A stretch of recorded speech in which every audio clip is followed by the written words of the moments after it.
The New England Patriots just made this very smart move. Let's talk about it. My name is Aaron. This is Sports Talk Patriots on the daily, pushing out Patriots content for people like you who can't get enough Patriots football. So do me a favor, hit that subscribe button, like, and comment below. It's week 3. We're heading in Thursday to play the New York Jets. I'm hoping to go live. Please, if you want someone to talk to, chat with, watch the game with, come join me. Sports Talk Patriots live, New York Jets. Let's roll. So today what we're going to be talking about, this awesome move that the Patriots made when it came to dropping a player. As well, we're going to be talking about a preview for the Jets game, the keys of the games, the do's, the don'ts, what we need to be looking for going up against the Jets. So let's roll. So, big news, big move by the New England Patriots. That is releasing Jalen Reagor from the practice squad. Now, speedy wide receiver, 25 years old, originally drafted by the Philadelphia Eagles. Apparently, very interesting, had an Instagram post where he posted this crappy rundown house with a Bugatti. If you don't know what a Bugatti is, it's a very expensive car. Anyways, essentially hinting at the fact that, hey, he is this Bugatti around all this garbage. Not a smart move, especially if you're on the practice squad. Now, years ago, Christian McCaffrey did the same thing when he was on the Carolina Panthers. You could argue that one was, okay, we can see that. Yeah, that makes sense. But Reagor, no, not the smartest move. Anyways, he was released. Upset about the whole situation, but just a smart move by the Patriots. And you're probably asking, well, why is this a smart move? It's a practice squad guy, doesn't really matter.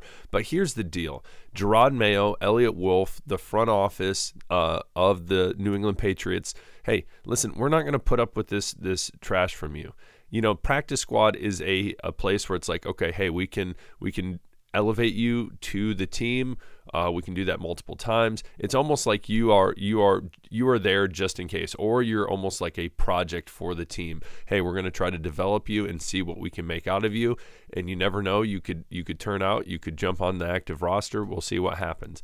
Now, for the Patriots, I feel like they probably have been dealing with a negative attitude from him, probably toxic, and seeing that, especially in a young wide receiving core, that wide receiver group for the New England Patriots, very young for this league, probably seeing that and saying, hey, we don't need that here. See ya, man. And so I think it's a very smart move, especially moving forward. And I'm sure after the last game, I would not be surprised if he was saying stuff like, listen, the wide receivers only got they only had 3 receptions last game. What are we doing here? And getting upset. Instead of, you have 2 options. There's a fork in the road right there. Hey, let's be a leader. Let's try to, step it up. Let's see what we can do to help the team. Or we can be negative. And what's that going to do? It's going to be Jack, you know what. You add the word in there. Jack, So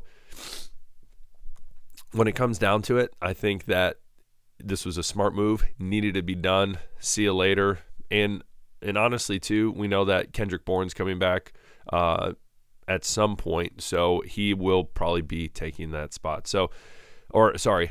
He will be obviously on the active roster, but that's just one less wide receiver we need. So good riddance. See you later. Someone will probably pick him up. Who knows? Maybe you'll go play in the Canadian Football League, so best of luck.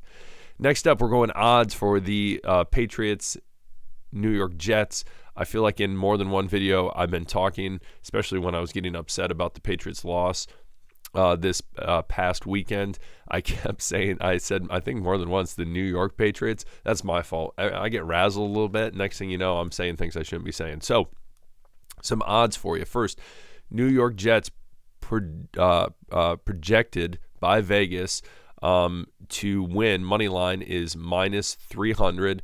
For the Patriots, it's plus 240. Again, if you don't know what that means, you bet $100 for the Jets. For the Jets, you bet $300, you win $100. That's what that minus means. For the Patriots, you bet $100, you win $240. not condoning betting, but the reason I bring this up is because these are pretty significant odds.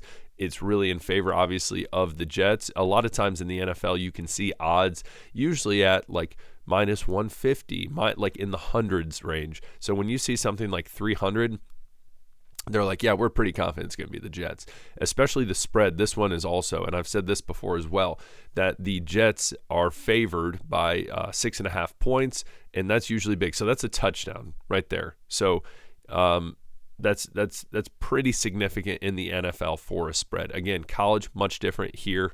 Very interesting.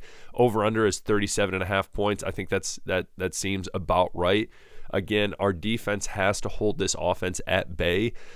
What's interesting with Aaron Rodgers is, and I will tell you, NFC team, Lions, I've seen a lot of Aaron Rodgers in my life. He is a great quarterback, but gosh, it sucks being on the other side of the ball cheering for the other team because he is good. He can facilitate the ball. He can get the ball around to anyone. You look at Geno Smith last week. Geno Smith, DK Metcalf, Jackson Smith and Jigba, those were really his big targets right there. Now, Aaron Rodgers, again, Adam Lazard, week 1 against the 49ers, had 2 touchdowns. No one saw that coming. And so, hey, if you're really locking down, let's say, Garrett Wilson, Breece Hall, hey, he should still be able to facilitate the ball everywhere else. So it's going to be a tough matchup defensively as well. So it's going to be tough. Will be tough. And with the Jets now, sorry, allergies are killing me still. This pollen, it's wild. And so anyways, the New York Jets, I think they are, and Aaron Rodgers are on a revenge tour, prove people wrong tour, prove the haters wrong. Unfortunately, the Dolphins, you look at what happened to Tua, I think that the Dolphins are now, hey, they're probably going to be dropping back potentially in the AFC East at that last spot if they can't get anything going on offense with Skylar Thompson, or they just picked up Huntley or whatever. Like, no, that's not going to work. So it's really, I feel like right now, it's the Bills, the Jets, and again, I think at times the Patriots are going to be able to surprise people, but again, are they going to be able to move the ball? So keys to the game for the Patriots. First, pass the ball downfield. The ball needs to go downfield. Now, again, everyone has said, Aaron, this offensive line is trash. They're not going to be able to move the ball. Yes, I get that. I understand that. But that doesn't mean we have to be running these long post routes, these go routes, these double move routes, these long fade routes. Listen, AVP has to design it where, hey, again, short crossing routes. You have pop, you have leverage. You can we know he has the potential to do it. We didn't do it last week. So stuff like that. Quick slants, some hitch routes that you get the ball out quick. Get the ball out quick. Again, we look at Hunter Henry, all right? And we look at the fact that when he was getting the ball, it was these quick, sometimes chips, sometimes just getting out there and literally just sitting right in the middle of the field, almost like a little hitch route in the middle of the field. And so when it comes down to it, we can do that, but again, with wide receivers. So, again, we look at the stats right here.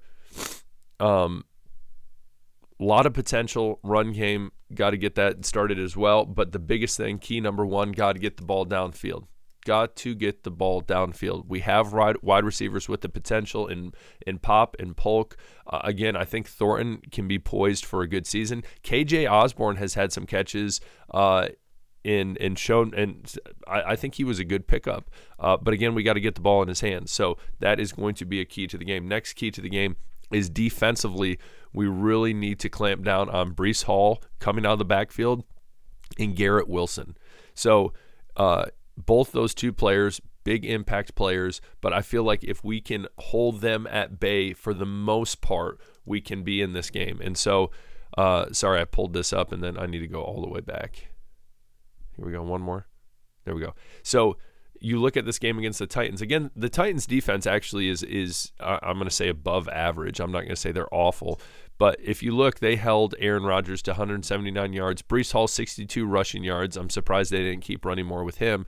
But then you look, Breece Hall out of the backfield, probably some wheel routes, some routes in the flats. 7 receptions, 52 yards. They need to be able to clamp down on that. So whoever's on Breece Hall, most likely, obviously, out of the backfield, going to be a linebacker, needs to be able to clamp that down. Garrett Wilson, 4 receptions for 57 yards. Again, that's not crazy, but he has the ability to pop. So need to hold them at bay. Again, you have other weapons like Mike Williams, not a bad wide receiver. Lazard, they have weapons, and Aaron Rodgers can get it into their hands, but those are the 2 main guys that they really need to hold down. Last but not least, so we talk about getting the ball downfield, defensively really holding Breece Hall, Garrett Wilson at bay, and then getting pressure to Aaron Rodgers. He's an older man, he's an old man, but he can still run. But again, that's going to help us defensively. And last but not least, this is just playing football. You have to capitalize in scoring positions. And so when we get down the field, if it's a field goal position, Joey Sly needs to bang it in there, get 3 points. We need to score. On drives, we just cannot go 4 and out and punt. That's going to kill us. Get the ball downfield, hold their offense at bay as best we can, especially their best players, and then get the ball downfield. And even in the red zone, if we have to just get a field goal, it is what it is. We saw it was the Commanders the other day. They literally won on, 6 field goals? Got to get points on the board.